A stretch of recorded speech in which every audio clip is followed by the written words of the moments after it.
Crafty, but cool enough to grace any catwalk, this one-of-a-kind dress was handmade by women affected by HIV/AIDS in Cambodia.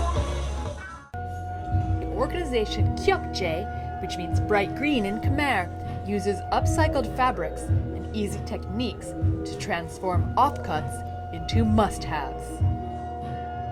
It's a way to include people who otherwise wouldn't be a part of Cambodia Fashion Week.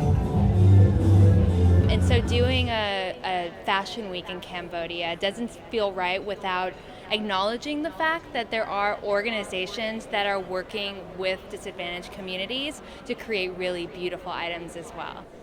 And it's not a fad, but a livelihood for marginalized women who could otherwise go into poverty.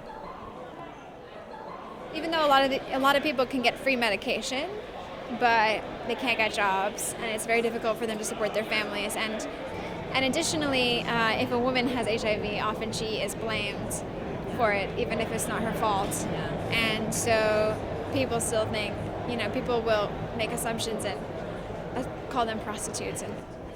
While Cambodia is rich in handicrafts and traditional textiles, they sometimes need a little tweak to get them to be covetable items.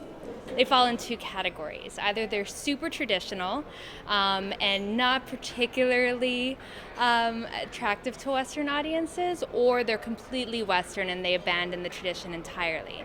So the focus of this showcase is really to highlight items using traditional patterns and traditional graphic motifs that are very unique to Cambodia, but putting a fresh, interesting spin on it. Take the traditional checked scarf, the krama, instantly recognizable as Cambodian. An organization called Good Krama works with street children to screen print modern motifs on them, a dose of instant cool.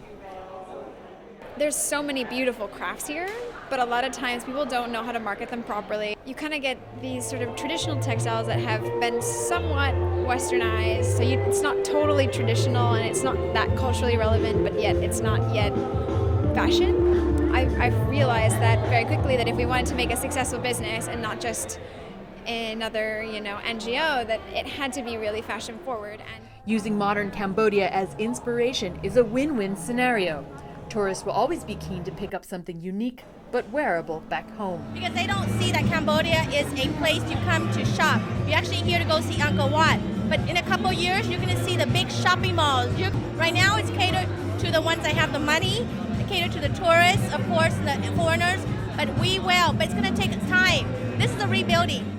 Sustainable and local, eco-friendly and chic. It's fashion fusion with heart.